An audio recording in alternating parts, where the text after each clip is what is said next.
ಒಳ ಮೀಸಲಾತಿ ಜಾರಿಗೆ ನಿರಂತರ ಹೋರಾಟ ಮಾಡುತ್ತಾ ಇದ್ರೂ ಮಾದಿಗ ಸಮುದಾಯಕ್ಕೆ ಒಳ ಮೀಸಲಾತಿ ಮಾಡುವಲ್ಲಿ ಸರ್ಕಾರ ವಿಳಂಬ ನೀತಿಯನ್ನ ಅನುಸರಿಸುತ್ತಾ ಇದೆ ಎಂದು ಗುಬ್ಬಿ ತಾಲೂಕಿನ ಮಾದಿಗ ಸಮುದಾಯದ ಮುಖಂಡರು ಹಾಗೂ ದಲಿತ ಪರ ಸಂಘಟನೆಗಳು ಕೂಡಿ ತಾಲೂಕು ಕಚೇರಿ ಹಾಗೂ ಡಾಕ್ಟರ್ ಅಂಬೇಡ್ಕರ್ ಪುತ್ಥಳಿ ಬಳಿ ಪ್ರತಿಭಟನೆಯನ್ನ ನಡೆಸಿದರು.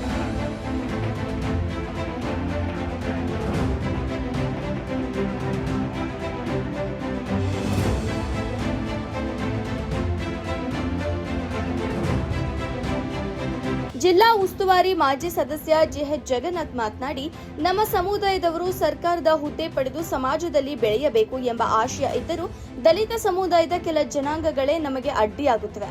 ಸರ್ಕಾರದಲ್ಲಿ ನಮ್ಮ ಸಮುದಾಯದ ಮಂತ್ರಿಗಳಿಗೆ ಪ್ರಭಾವಿ ಖಾತೆ ನೀಡಿಲ್ಲ ಹಾಗೂ ಅನುದಾನ ಹಂಚಿಕೆಯಲ್ಲೂ ಸಹ ಕಡೆಗಣಿಸಲಾಗಿದೆ ಎಂದು ಕಿಡಿಕಾರಿದರು.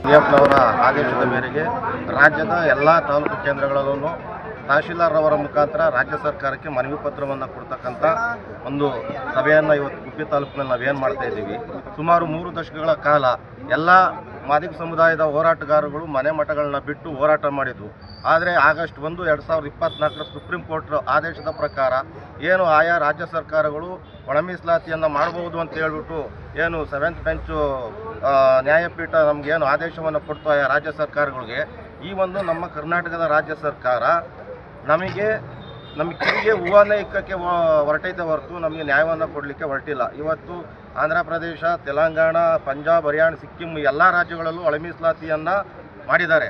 ಆದರೆ ನಮ್ಮ ರಾಜ್ಯ ಸರ್ಕಾರದಲ್ಲಿ ಎಲ್ಲ ಏನು ನನ್ನ ಬಲಗೈ ಸಹೋದರರಾದ ಮಂತ್ರಿಗಳು ಇದ್ದಾರೋ ಅವರು ನಮಗೆ ಬೇಕು ಅಂತಲೇ ನಮಗೆ ಅನ್ಯಾಯವನ್ನು ಮಾಡಲಿಕ್ಕೆ ಹೊರಟಿದ್ದಾರೆ.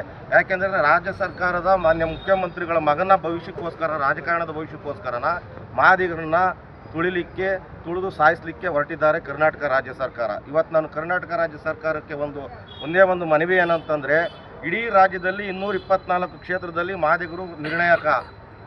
ನಂತರ ಮಾದರ ಮಹಾಸಭಾ ತಾಲೂಕು ಅಧ್ಯಕ್ಷ ಕುಡಿಯಾಲ ಮಹಾದೇವ್ ಮಾತನಾಡಿ, ಮಾದಿಗ ಸಮುದಾಯ ಶತಮಾನಗಳಿಂದ ತುಳಿತಕ್ಕೆ ಒಳಗಾಗಿದ್ದು ಶೋಷಿತ ಸಮಾಜವಾಗಿದೆ.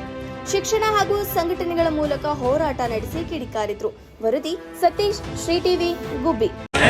ಇಂದಿನಿಂದಲೂ ಸಹ ಒಳ ಮೀಸಲಾತಿ ಅಂದರೆ ಈ ರಾಜ್ಯದಲ್ಲಿ ಹೆಚ್ಚಿನ ಜನಸಂಖ್ಯೆ ಮಾದಿಗ ಸಮುದಾಯಕ್ಕೆ ಸಪರೇಟ್ ಮೀಸಲಾತಿ ಕೊಡಬೇಕು ಅಂತ ಬಸವ ಕಲ್ಯಾಣದಿಂದ ವಿಧಾನಸೌಧವರೆಗೂ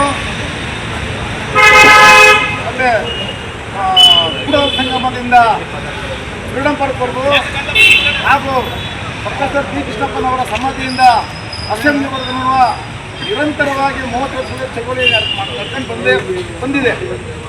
ಆದರೆ ಬಂದಂಥ ನಮ್ಮ ನಾಳುವ ಸರ್ಕಾರಗಳು ಇದ್ರ ಬಗ್ಗೆ, ಈ ಒಳ ಮೀಸಲಾತಿ ಹೋರಾಟದ ಬಗ್ಗೆ ಕಿಂಚಿತ್ತೂ ಸಹ ಸಹಕಾರ ಕೊಡದೆ ನಮಗೆಲ್ಲ ವಂಚನೆ ಮಾಡಿದ್ದಾರೆ. ಆದರೂ ಸಹ ನಾವು ನಮ್ಮ ಪವಿತ್ರವಾದ ಮತವನ್ನು ಅವ್ರಿಗೆ ಕೊಟ್ಟಲೇ ಬಂದಿದ್ದೀವಿ.